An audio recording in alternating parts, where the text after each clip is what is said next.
what we're doing here tonight, kind of how this whole incident came about. Do you want to talk to them? Well, it started off when we were in our English class, and our teacher started passing out a paper. Before she passed out the paper, she told us that we'll be reading To Kill a Mockingbird by Harper Lee, a very famous novel. So when she passed out the papers and the whole class saw what was on the papers, no one knew how to respond. At first everyone laughed, and then we kind of sat there in shock. So we didn't know what to really say. So I went to my mom and I showed it to her, and she had a mixed response. She showed it to a few people and to get their responses and their opinions, and they weren't happy about it. So it was posted and it went viral. So can I can stop you if you want. Yeah. Did all the students in your class immediately knew that this was wrong? Yes, ma'am. Tell me what you kind of already talked about, but kind of talk more about the reaction from your fellow classmates. Like I said, everyone kind of laughed. It was a nervous laugh, but then we kind of sat there and we asked each other, like, did this really happen? Our teacher then said, don't freak out.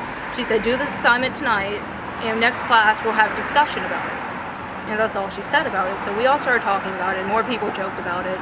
I stopped joking about it, and I turned to my friend, and I said, did she really give us an assignment like this? She's like, yeah, let's just do it, get her 100% and get it over with. So everyone did the assignment? Yes. Okay. We got the discussion. And then Well, the reactions in the classroom were a little bit deeper than that. Kira said that they were arguing. There was a child that was crying. A lot of children had trouble expressing themselves because I'm pretty sure that most of the children did not have the opportunity to form an opinion of this, or in the classroom setting. It was a very deep, emotional subject that a lot of the children did not have the ability to handle. It was very emotional for them. Even today, when the teacher discussed with them, apologized to them about this subject, it still was very difficult for them. Emotions are still high. And so we want to make sure that this assignment is done in a more productive way the next time.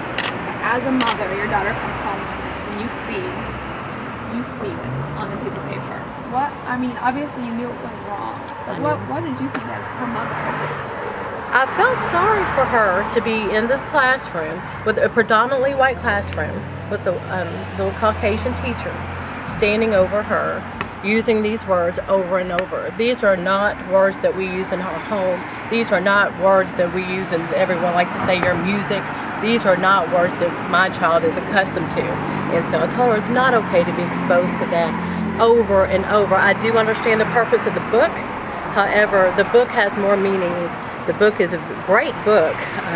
Whether or not you want to say it should be taught in the 9th grade setting or not, but it's a great book. But I believe the whole entire point of the book was missed because of this assignment and 7 questions specifically on this word, as opposed to other parts of the book that should have been discussed as well.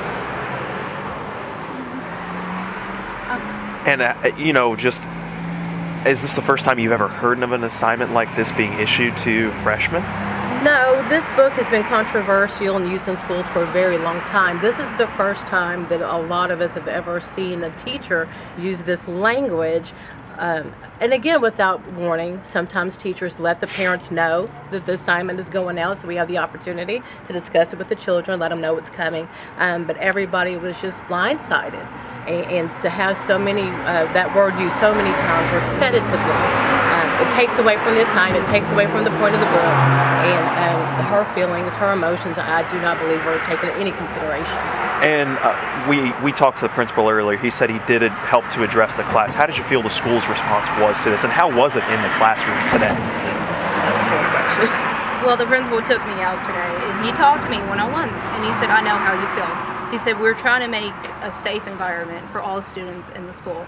He said, I want you to let me know if you don't feel comfortable with going to this class. Do you feel comfortable with returning to this class? I said, it's not that I feel uncomfortable. I just don't know how to feel.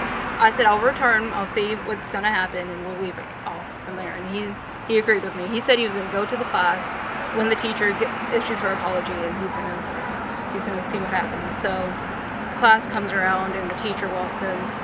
And she said when we walked out that day after the discussion, she thought we had a healthy discussion. She didn't think anything went wrong.